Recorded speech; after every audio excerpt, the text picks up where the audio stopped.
James Charles has done it again. He once again cannot keep his hand out of the cookie jar. And when I say that he can't keep his hand out of the cookie jar, I mean that he can't stop harassing straight men and trying to convert them to be gay. It is super weird, man.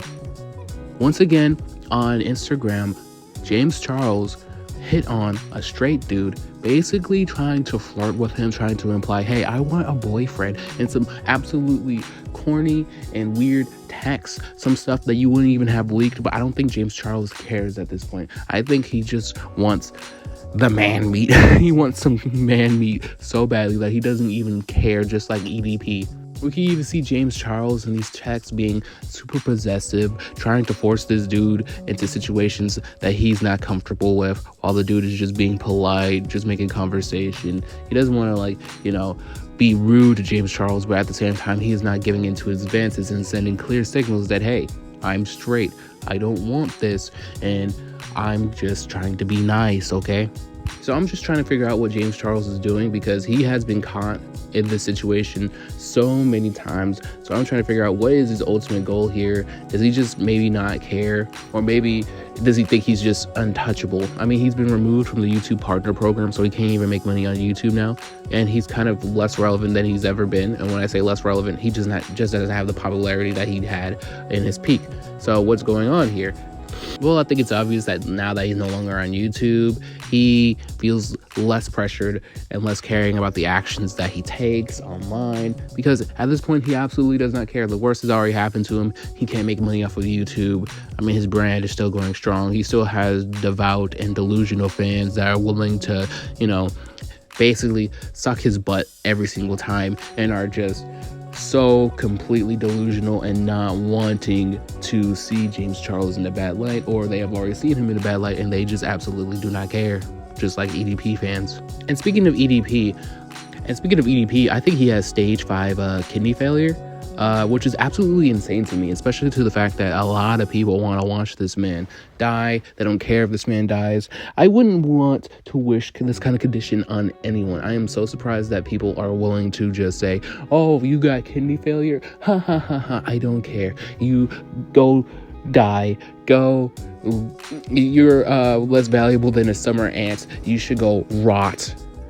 And I just find that take completely just awful. I mean, yes, this man did some horrible stuff, and he continues to do some horrible stuff, which I get. And I don't personally care for the dude. I've never cared for the dude. I never saw the hype when everybody was like defending him. Same with some ordinary gamers, that he was going out for a limb defending EDP. But I never saw the hype. I never really cared.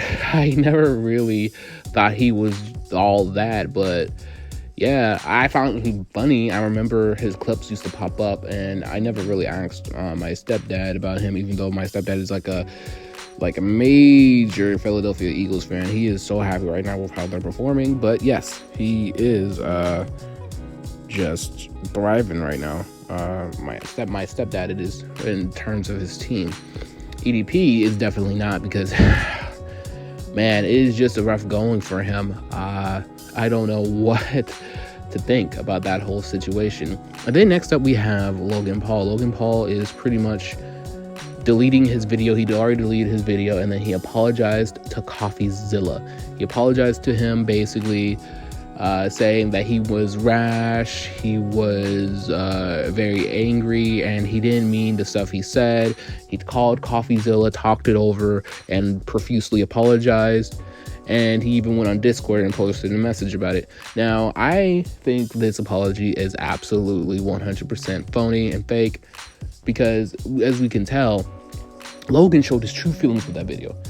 On Twitter, he said that he thought CoffeeZilla's quality and product was great, and that he loved it, and that he was a fan, but in this situation, he got it wrong. But then we see the video, and he's absolutely blasting CoffeeZilla, saying that he is the Keemstar of the crypto business, and that he is someone that is committing a crime by recording Jeff's interview and everything like that. And that's just crazy to me that he can just be so two-faced like that and then turn around and apologize profusely once he realized that it had the opposite effect. It actually made people more madder than him. And then he stupidly uploaded this on his main channel, which made his fans aware of the whole controversy if they weren't aware. And we gotta think about how Logan Paul's video was actually just a huge advertisement for CoffeeZilla. CoffeeZilla's Patreon was mentioned so many times in that video. CoffeeZilla's and Steven, his real name, was dropped so many times in that video that it made CoffeeZilla more money, which is the last thing you want to do if someone is calling you out. Just like H3H3 when he was being called out all those years ago by Gokunaru, he never mentioned Gokunaru's name. He never did.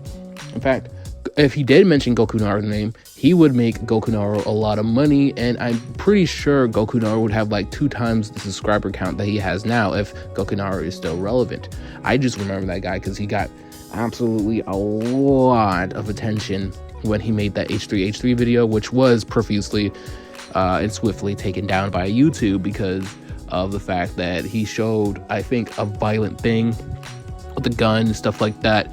So he no longer makes money off of that video. So I don't know what's happening to Gokunaru right now, but yeah. The last thing I want to mention is that the Liver King is being sued for $100 million. So basically this person followed a lawsuit stating that they wouldn't have taken Liver King supplements or, you know, followed any of the tenets, the ancient tenets, if they knew that Liver King was on steroids. But anyone with, like, you know, a brain cell could see that Liver King was fake. His body was obviously on steroids. No 40-year-old man looks like that genuinely. Not even John Cena, not even Stone Cold look like that. And The Rock, we already know that he is on testosterone. He does testosterone replacement. Basically, if you use testosterone, it is a life choice. You have to make sure your hormones are regulated by a specialist every single time. And it's absolutely insane to me that Liver King is being sued for $100 million. But at the same time, it is obvious that this person that is suing him is in it for a quick buck.